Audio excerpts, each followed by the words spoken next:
কোন একটা জুম্মার মসজিদে খতিবের বয়ান শুনছিলাম এবং আমার কাছে মনে হলো যে এই হুজুর যে বয়ানটা করছেন এটা খুবই প্র্যাকটিক্যাল একটা বয়ান।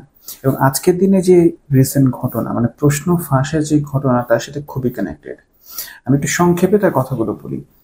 তো যিনি খতিব তিনি ওয়াজ করছিলেন যে আমরা আসলে কতটুকু সৎ। আমরা অনেক সময় বলি না যে অমুকে অসৎ, ওই লোকটা দুর্নীতি করে, ওই লোকটা ঘুষ নেয়, ওই লোকটা খারাপ কাজ করে, আল্লাহর কাছে সে ঠেকা থাকবে। সব কথা কিন্তু আমরা বলি। এখন আপনি একটু চিন্তা করে দেখেন, আপনি যদি ওই সেম জায়গায় থাকতেন আপনি কি করতেন? যারা কিনা এখন আমরা বলছি আমরা খুব সৎ, আমরা কোনো দুর্নীতি করি না বা খারাপ কাজ করি না, আপনি যদি ওই পজিশনে থাকতেন যেখানে আপনার চারপাশে দুর্নীতি করার অনেক অনেক অপশন চলে আসছে, আপনি না চাইতেও আপনাকে দুর্নীতি করতে বাধ্য করা হচ্ছে। যেমন ধরেন একজন পুলিশ অফিসার, আমরা যখন ট্রাফিক রুলস ব্রেক করি, আমি ট্রাফিকের কথা এই কারণে বলছি আমরা সবাই কানেক্ট করতে পারবো। মনে করেন আপনি একটা প্রাইভেট কার নিয়ে রং রুটে চালাচ্ছেন, ট্রাফিক আপনাকে থামালো যে আপনাকে ফাইন করা হবে বা আপনাকে এখন জরিমানা দিতে হবে। আপনি তাকে কি করলেন যে স্যার একটু আমার সাথে কনসিডার করেন, 500 বা 1000 টাকা দিয়ে আপনি মামলাটাকে শেষ করে দিলেন। এখানে কিন্তু আপনি দুর্নীতি ফার্স্টে শুরু করেছেন, আপনি জানেন যে টাকা দিলে এটা করা যায় এবং আপনি তো ইনিশিয়েটিভটা নিয়ে শুরু করেছেন। এখন আপনি এমন কোনো চাকরি করেন না যেখানে আপনাকে এসে এসে কেউ দুর্নীতি করতে পুশ করছে বা ফোর্স করছে, এই জন্য আপনি সৎ আছেন। একটা ছোট্ট মুদির দোকানদার সেও কিন্তু সুযোগ পেলে দুর্নীতি করে বসে। কিভাবে? ধরেন আপনি 1 কেজি পেঁয়াজ কিনেছেন, তিনি দু একটা পেঁয়াজ ইচ্ছে করে কিন্তু পচা দিবে যাতে ওই পেঁয়াজগুলো বিক্রি হয়ে যায়। তিনি কিন্তু বলেননি 1 কেজির মধ্যে 2টো বা 3টা পেঁয়াজ পচা আছে এবং আমি ইচ্ছে করে আপনাকে এটা দিচ্ছি বিকজ আমাকে তো সবগুলো পেঁয়াজ অ্যাটলিস্ট বিক্রি করতে হবে। এটা কি দুর্নীতি না? ডেফিনেটলি এটাও একটা দুর্নীতি। আপনি ছোট করে দেখেন আর বড় করে দেখেন। এবার আসে আলোচিত সেই ড্রাইভারকে নিয়ে। ড্রাইভার সাহেবের কিছু স্টেটমেন্ট আমি সোশ্যাল মিডিয়া দেখেছিলাম, আমি জানি না কতটুকু অথেন্টিক, বাট যে প্রশ্নগুলো আমি আসলে দেখেছিলাম কোন একটা পেজে বা কোন একটা গ্রুপে, তো সেখানে লেখা ছিল যে ড্রাইভার কি নিজে প্রশ্ন ছাপিয়েছেন, ড্রাইভার কি নিজে প্রশ্ন বানিয়েছেন, ড্রাইভার কি নিজেই প্রশ্ন সবার কাছে ডিস্ট্রিবিউট করেছেন। মানে প্রশ্নগুলো খুবই ভ্যালিড যে এক ড্রাইভার তো করেননি, আরো তো অনেকেই আছেন।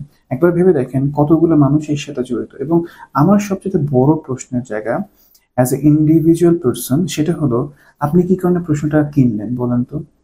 তিনি না হলে প্রশ্ন দুর্নীতি করে বিক্রি করছেন কোটি বা লাখ টাকা দিয়ে।